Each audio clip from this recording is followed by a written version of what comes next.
Welcome back to the show, as it were. Guerin, Emig, and Eric Bailey covering the Sooners for the Tulsa World. I write columns.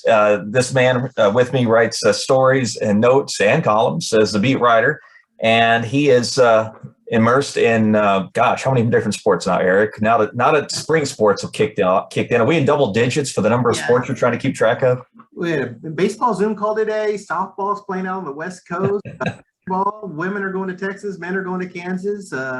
And then spring football is right around the corner. So we got a little bit of everything going on right now. We'll try to touch on everything. And by the way, thanks very much, first of all, for watching. If you're on TulsaWorld.com and consuming the video, if you're just listening to the recording, maybe down the Turner Turnpike or on your way to work, and you downloaded the podcast via Apple, Spotify, or Google, we thank you for doing that. You can continue to do so. Just like and subscribe, all that good stuff. We appreciate it. We will try to continue to deliver you content worth listening to.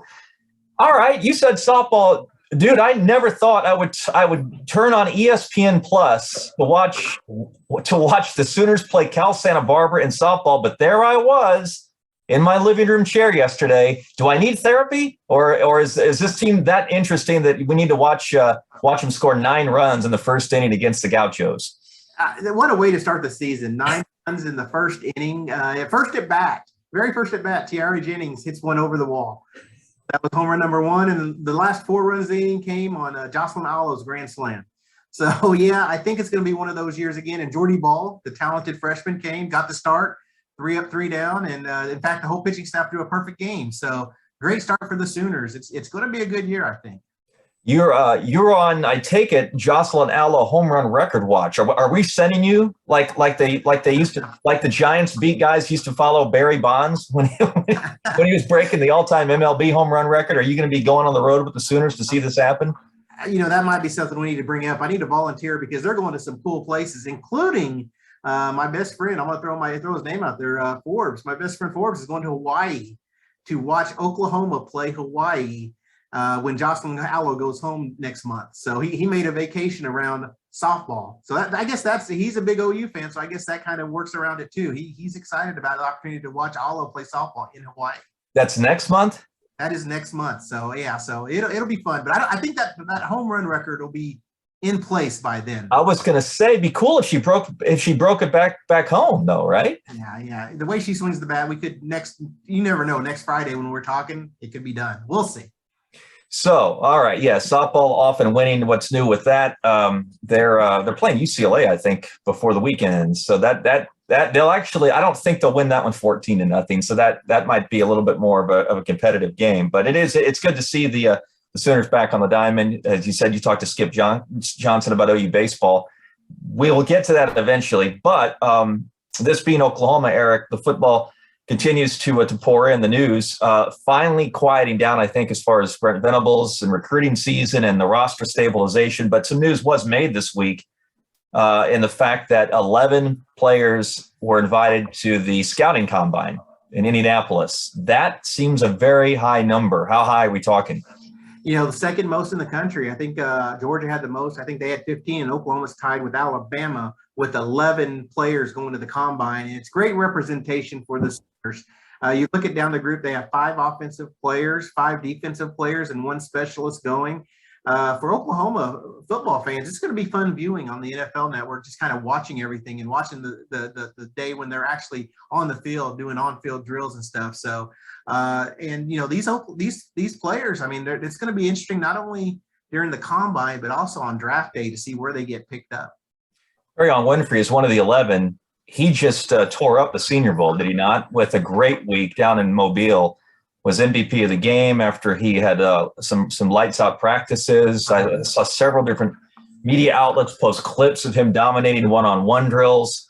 We saw him eventually. He was sort of hit and miss though in terms of getting to that top end level while he was at OU. And we always talked to Alex Grinch or Calvin Thibodeau or a defensive assistant about needing to get more consistent excellence out of Perion Winfrey. And you kind of see why they said all that after watching him sort of scratch that ceiling at the Senior Bowl, right? You always think potential. You always wondered about his potential. And going into the season, a lot of fans thought he'd have an all-American type year, and just didn't happen. But then, again, like you said, what he did down in Mobile, just really, he made himself a lot of money down there with his what he did on the defensive line. So I really was impressed with what he did, and it just makes you wonder what could have been. Why didn't he develop like you expected him to during this last year at Oklahoma? What could have happened if he played more snaps? Just a lot of what ifs. And when we look back at this season years from now, it's just probably one of a number of what ifs. Yeah. Ourselves about what happened to this Oklahoma 2021 team. Well, let me piggyback off that for just a second. Again, OU fans don't need any excuse to sling daggers at Lincoln Riley and Alex Grinch, for that matter, now that they're out at USC. But when you see the number of players invited to the combine, as you said, same number as Alabama, and you're sort of rewriting this chapter of OU football history. Is this bode well or not well for what Riley and Grinch did at OU? Do we give them credit for bringing this kind of talent to help rebuild, especially on the defensive side of the football, or do we say you had more than you had more to work with? The results actually should have been better. I think after 3 years, the results should have been better. I think that, Alex Grinch was given time to develop those players into what everyone expected to be a college football playoff team. Before the year started, it wasn't just getting into the playoff, it was getting to that title game. And to fall so short of that, especially not even making the Big 12 championship game, I just think that this team really didn't reach its potential. And it's kind of disappointing when you look at all the talent that they had on this roster. And, they started the season the way they started the season, 9-0. You wondered if November they could carry that through, and everyone knows what happened in the month of November. So I think it was just a disappointment. And I think what's going to happen is these players, we'll track what these players do at the next level. And for some Oklahoma fans, it's going to sting even more when you start going back once again to the what ifs. There's to turn it back to a positive slant. There's one player in particular I'm going to be rooting for at the combine, then over draft weekend, and then, of course, when he gets his first shot in the NFL. It's a guy that you got to know a little bit. I got to know originally, gosh, it's been 5 years now, when he got his All-American, high school All-American jersey at Memorial High School, just down the street from where I live. It's Isaiah Thomas. I think we've talked about this before. I don't know if we've done it on this forum, Eric, but every year the program spits out a player or two that you really root for. I mean, and I mean that not just like you think positive about all these kids because of the time they gave us answering our questions, right? They were patient in that regard. 90 to 95% of kids in every college program handle their business professionally, and you do want to see them succeed. We're not as invested, obviously, as their coaches, maybe not even as much as the fans are, but you do get a chance through conversations, even via Zoom, to get to know these kids as they grow up and become men. And I dare say that no one exemplifies that off last year's OU team more than Thomas, a guy, again, who was a TPS grad, a Memorial Charger at one time, didn't do anything because he never really got a chance to this first 2 or 3 years in the program. All of a sudden pops into a stance at defensive end and just blows up. We know him to be a good player, but also a solid individual. And I think you'll echo my sentiments as someone that you're really going to pull for to set himself up, his family up financially, as well as meet some level of professional football success. Isaiah, what a ride it's been. And you're right. I think I'm proud of him. Well, both you and I are both TPS graduates. You went to East Central, and to see TPS kids do good, those Tulsa Public School kids do good, you get a little bit of pride in that. And especially for those Memorial High School graduates, I don't think they've had such a player since Randy Hughes back in the 70s that's really had this impact from that high school. And Isaiah, you're right. We had a chance to get to know him early in his career. He wasn't playing. It wasn't until the last 2 seasons where he really blew up and became that impact player. And, I'm sure there were times when he doubted himself. Can I make this team? Can I help them out? And he never gave up on himself. And at times when it's so easy to hit that fork in the road and say, which direction is my career going? He took the right road, and he worked hard, and he earned everything he's gotten. I really think he'll have a really good combine, really athletic young man. And again, it's his personality that stands out. I think he'll knock out the interviews with GMs and coaches. I think he'll do well there. And he's going to be a fun journey to kind of track over these next 2 months, 3 months, to see how he does at the combine, how he does at Oklahoma's pro day, and then the final weeks going into draft day. Jeremiah Hall, another player who is going to the combine to represent the Sooners, the fullback or H-back, what you want to call him, also venturing into social media, hosting a podcast with Braden Willis. And that got our attention this week because one of their special guests was this new starting quarterback of the Sooners. What did you learn from what was he on for about 20 minutes? Dillon Gabriel. What did you learn from Dillon Gabriel talking to Hall and Willis on the podcast On the Prairie? First of all, those two, Hall and Willis, they do a good job with their podcast. I've been impressed every time I watch them. They do good work. No, Dillon Gabriel, I'm just impressed with how he's really adapted and accepted to that leadership role that this team needs. I mean, your starting quarterback, which he's already been named the starter. There will be no guessing games in spring or in fall camp of who the starter is. Jeff Lebby has made that known. But I think that he's accepted that leadership role where he's accepted the team. He's making sure that they understand this is what we need to do, and he's ready to hit the ground running. I was just impressed with the way Gabriel really talked about the future at Oklahoma, how he worked with Lebby, the relationship he had with them at UCF during that 2019 season. They only worked together 1 year, but they got a lot out of that first year. He had an outstanding freshman season. And I think being reunited at Oklahoma, they both know there's a job to be done here. And I think that makes you feel good if you're an Oklahoma fan, because you have a veteran quarterback who understands the system and understands Lebby's lingo. And something else Gabriel said is he said Lebby's grown. He said he called him a grown Lebby.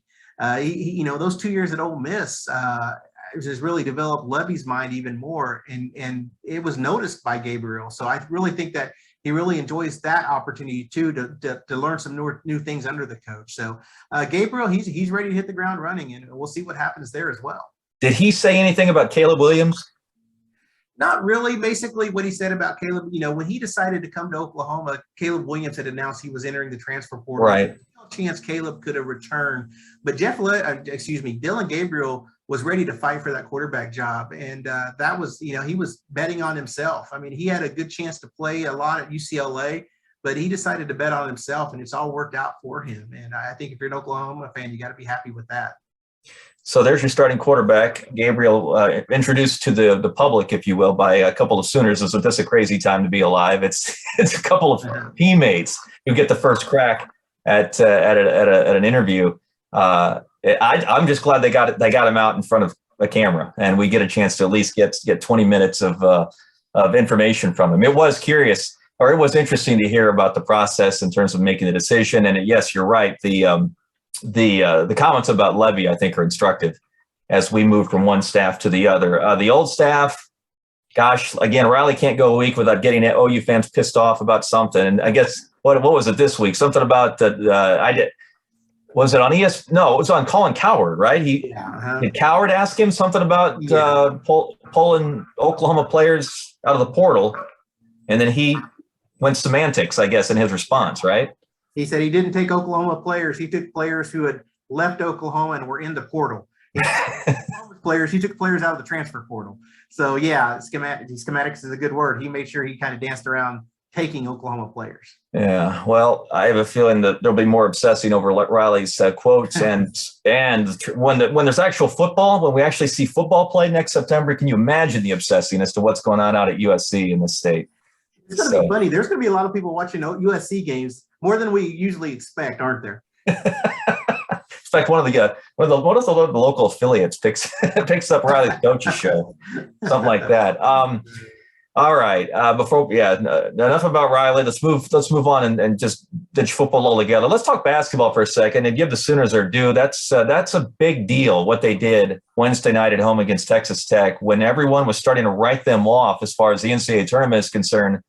Porter Moser's team down 5 right at the half. Yeah. Erupts in the second half. Mo Gibson with 30, I think, dropping 30 on one of the best defensive teams in college basketball. And all of a sudden, he's off the bubble. Or am I wrong? I think they're still on the bubble. There's still work to be done, but that was a huge step. And it's funny with Mo Gibson, earlier in the week, Seth Davis, The Athletic, and I wrote about this. He wrote a story where he talked to coaches who gave their thoughts on Big 12 schools anonymously. He didn't attach, nothing was on the, nothing was so it was all sourced out basically. And they talked a little bit about Oklahoma, opposing coaches did. And they said, with Emoji Gibson, you have to guard the 3-point line, stay on his shooting hand and make him drive. They said if he gets 6 2-pointers, you feel good because you don't want him to hit 8 3-pointers.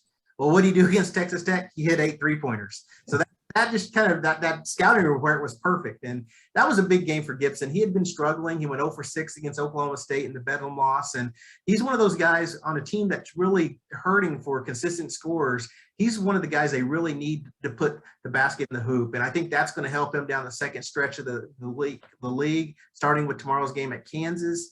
Oklahoma's still on the bubble. I mean, they still have work to do, but the thing about it is they have opportunities ahead of them too.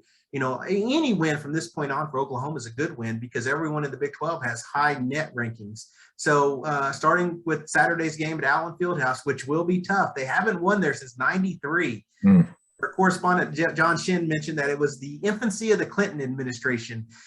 Story. So he put a little perspective that way into it too. So it's been a while since Oklahoma's had success in the fall. Are we talking pre-internet? Pre-internet. Are we talking pre-Twitter, Eric, and Facebook and all that stuff since they won in Lawrence, Kansas? Exactly. Golly, that's nuts. It comes up every year. I guess you just don't think about it, and then you're reminded every year that it's been that long. Well, I promise you, if they win in the Allen Fieldhouse, they won't be on the bubble. They won't have to worry about going to Dayton and playing in the first 4, which I believe one of the bracketologists has them doing right now. Yeah. So there's going to be a lot of watching. And Porter Moser, we had a chance to talk to him this afternoon, and he said his team's not naive to bubble watch and bracketology. They can't avoid it. But he says, just understand there's work to be done and don't get caught up into it too much. But he just likes the opportunities. Wednesday was an opportunity. They took advantage, and they're going to have to do that with especially home games. They're going to have to really try to finish up strong at home. I want to bring up one more sport before we scram, and that's women's basketball. And I'm very curious about an interview you had. Not with we've already propped up Jenny Baranchik and the job she's done with the Sooners this year, and it gets better every week. It seems they're angling for they're on their way to a 2 seed if they keep this up in their tournament. Big matchup with Texas and Austin on Saturday night. We'll keep an eye on that as well. But you talked to the coach that Baranchik replaced, if I'm not mistaken. I got to hear how that went. I had a chance to talk to Sherry Cole. When Oklahoma beat Texas it's been 2 weeks ago, I'm sorry. When OU won, Sherry Cole was in attendance and gave a big hug to Baranchik. She was so excited to see OU beat Texas. And so I decided to give her a call and say, what do you think about this? And I had asked Jenny about it too. Jenny's words were, it's such a seamless transition. And she's so excited about how Sherry and her have really helped make this transition smooth. And Sherry just talked about, and that was part of her, when she retired, that was part of the thing she was concerned about, was just the passing of the baton. And she kind of laughed and then called it was more like the passing of a blanket wrapped the baton. She was going to be real cautious about what happened next. And she's really ecstatic about what Oklahoma is doing, not only for the program, but for the girls or the ladies, I'm sorry, that are on the program, Taylor Robertson, Maddie Williams, kids that Sherry had recruited to OU. And Sherry said, I'm invested in these players. I love these players. I only want the best for them. And so for those two to have success in their senior years, it's really excited her. She's really happy with what Oklahoma is doing. I asked her, do you ever want to coach again? And she said, I don't think so. She said she's really fulfilled all her dreams on coaching. She's writing a blog right now that I've really read. And we talked about this, Guerin, at her retirement. She's an old English teacher, and her blogs are outstanding. I've enjoyed reading every one of her blogs. Just her thoughts on different subjects, sports, life, friendships. And I think Sherry's in a really good place now, and she's just excited to see the Oklahoma program where it's at now.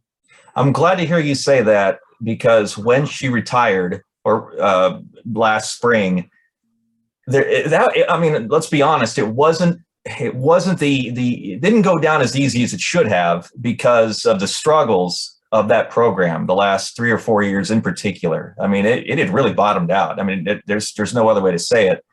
And her salary became a topic because of that.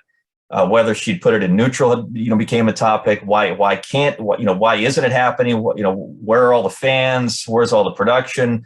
And there was even some off the court issues that got kind of ugly with regard to players and accusations about mistreatment, and it just took a wrong turn. And not to discount the wrong turn, and not to make up for a job not done in the last portion of Cole's career at OU, and the issues with their players certainly needed to be addressed.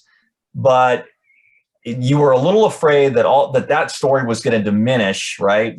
All of the work she put into literally building that program from rubble, and the Final Four appearances, the national runner-up with Stacey Dales, the outreach with their players, it was constant. The relational development of the players that she graduated, and it was sort of hard to tell that story, right, at the time. And so I'm glad to hear that she's arrived at a peace about her tenure at OU, and that by extension of her players on Jenny Baranchik's team and their success, they're sort of rewriting maybe that last chapter, right, of her career at Oklahoma by extension. Again, credit fully to Jenny Baranchik for what she's doing with a lot of the players that Cole recruited and signed and all that stuff.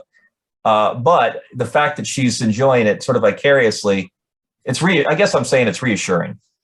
And Jenny Baranchik said that's something that they told the players. I don't want you to compare the two coaches. I don't say this way is better than that way, because both Sherry and Jenny want the same thing. They want the best for the program. And Jenny said, we'll never do that to our players. We'll never ask them to pick. It's not fair to them, and it's not right. So just impressed with how Baranchik, she really, really appreciates everything that Sherry Cole's built at Oklahoma, the transition to where it's at now, and the future. I mean, she's going to make sure Sherry Cole's a part of this program moving on. If there's a better story in women's basketball across the country, I haven't seen it, honestly.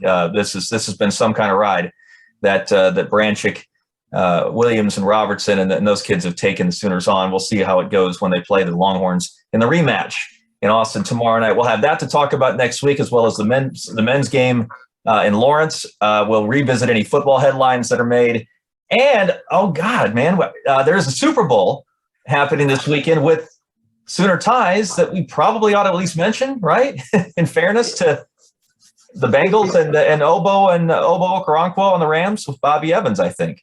Yeah, exactly. I mean, and you think about those running backs, Samaje Perine and Joe Mixon, they were in the backfield together at Oklahoma, and now look at them, what they're doing with the Bengals. So it's crazy. And Obo, he was always one of the fun ones to keep an eye on and watch. And he was a great quote, one of the best quotes we had. Yep. Bobby Evans, and Bobby Evans, you remember he was a tight end in high school. Now look at him. So he's an outstanding athlete. And even Jordan Evans. Am I thinking of Jordan Evans on the roster, linebacker? Yes. He was reserve in October. I think in October he had to go on injured reserve, but he's a part of that Bengals program too. So just happy for all the Oklahoma players. It's neat because you remember when we were sitting in the red room just talking to these guys, just talking about the upcoming opponent. Now they're on the biggest stage playing in the sport's biggest game. So you're happy that all these guys this is a dream of theirs. This is probably when they were little kids, they dreamed of this opportunity. So I don't really have a rooting interest in who wins, but I know that there'll be some Oklahoma fans and some Oklahoma players that'll be excited Sunday night. Well, my rooting interest was with Zach Taylor, the coach of the Bengals, who I actually covered when he was the quarterback at Norman High School at the Transcript. The last quarterback I covered before I joined the Sooner beat at the Transcript was Zach. And so I've got a real soft spot for him, and I want to see him cap off what's been just a dream run with a world championship tomorrow or Sunday. Our good friend John Hoover, the biggest Rams fan I know, won't like to hear that, but I don't know if John's a subscriber yet. That probably didn't do us any favors with him. But anyway, well, okay, we'll talk about the Super Bowl as well next week and see if any of the Sooners did something big in the game to help decide it. Have a great week, everyone. Thanks for reading our work and tuning in via video or the pod.